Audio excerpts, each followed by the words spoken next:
Kung kita mulakaw, grabe atong preparation.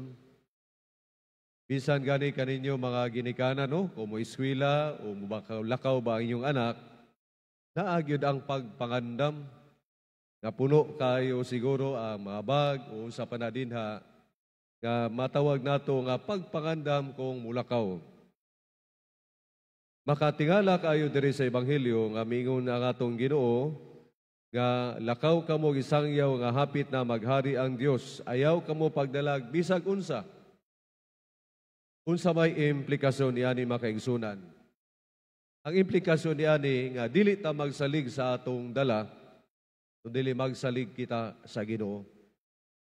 Dili kay ang atong kaugalingon ang atong isangyaw, kundi ang Ginoo. Kay murag susama kita sa panahon karon ba, na kumulakaw ta, pwede daghana tog dala-dala. Tanawa nagdaw sa airport. Tanawa mga tao, pwede daghana baggage, sobra pa gani, makabayan pa gani.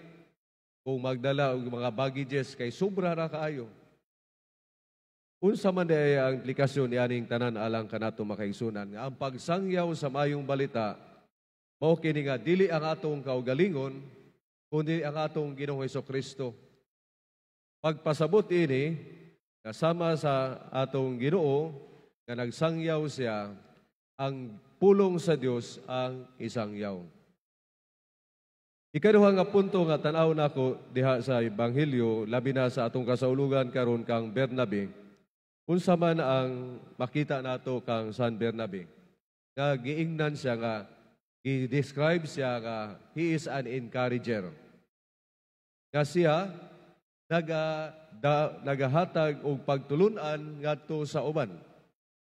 Nga gina-encourage niya nga as a companion of Saint Paul, siya naga-encourage, nagadasig kang Saint Paul, and I believe, and I presuppose, sa pagpadayon kay bisag unsa kalisod sa kinabuhi. Dili sayon ang mga biyahe ni St. Paul, ni San Pablo. Apan kay siya companion man, si San Bernabe companion man kay St. Paul, siguro makaiyon kita, kasi gayud ang naga-encourage kang St. Paul usab, na magpadayon bisan pa sa kalisanan. Unsa man na kaimportante alang kanato makaigsunan, nga kita isip usa ka katilingban magdasigay sa atong pagpuyo isip Kristohanon. Nga kita magbisan gani sa unang pagbasa, giingon din ha, nga daghan ang nakabig. Daghan ang nakabig diha tungod sa pagtuo o pagtulunan nga gihatag nila. Kita usab makaigsunan, makapangutana kita sa atong kaugalingon. Daghan ba ang nakabig nato? Dili kay magsangyaw-sangyaw ta dinha, kung dili sa atong kinabuhi. O di ba kaha, daghan o dunay mga pipila nga na-discourage nga kita, Kristohanon kuno, pero wala magpuyo isip tinuray nga Kristohanon. Mabitaw na ako'y nakitaan nga usa ka post diya sa Facebook nga kato mga nag-alagad sa simbahan, and I believe this is also a hagit alang kanato. Nakita sa simbahan, magbantay ta, kay basig kita hinuon ang nakapahilayo sa uban nga naa na sa simbahan. Nakarabitong ma-discourage sila. Uy, wa man day siguro'y kalainan sa pagkakristohanon o sa dili kristohanon. O na nga, ang kinabuhi ni San Bernabe, usa ka hagit alang kanato. Nga baka pamalandong kita sa atong kaugalingon. Nakita ba nato atong kaugalingon nga sama kita kang San Bernabe? Naga-encourage, nagadasig, nagakabig sa atong mga kaigsunan, diha paduol, ug nagpabilin diha sa simbahan. Sa laing bahin, magbantay ta, kaya atong mga buhat, basin unya nakapahilayo diha kanila.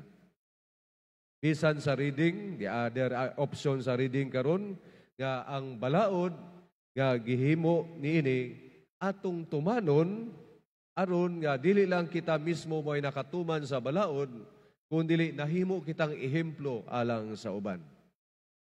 O na nga sa atong pagpadayon ni Santos sa misa, matag usa ka nato ipadala. Makabantay ta sa misa, kami ingon na umuingon ang pari, tapos na ang misa, unsa maingon? Pabilin mo dire kay hayahay dire sa simbahan, naa ang pagpangayog nga pasayloan, hayahay dire sa sulod sa simbahan kay naa ang panagdait. No. Misyonaryo kita, sama kang San Bernabe, nga ipadala kita, ug asa man kita ipadala.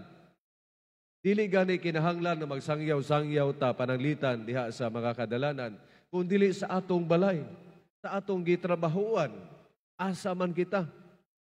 Nga diha na nila makita nga kita di ay gipadala.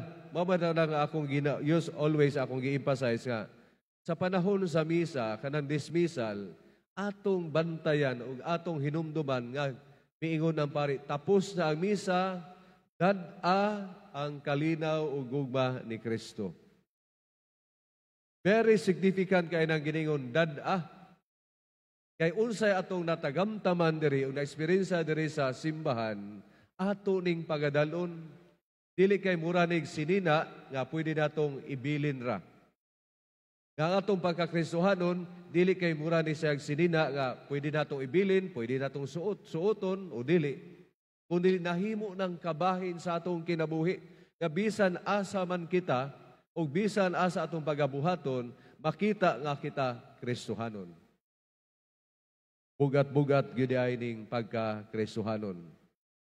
Mao na makaigsunan sa atong pagpadayon sa misa, si San Bernabe, nag-encourage ka nato, nagdasig ka nato sa pagpuyo isip kristohanon, bisan pa sa paghatag sa iyang kaugalingon, nga kita usab, we may not be called to physically nga atong ihatag ang atong kaugalingon, martyrdom, kundi sa atong pagsakripisyo, sa atong pagpuyo isip tinuod nga kristohanon, aron atong makita nga kita usab gipadala sa Ginoo.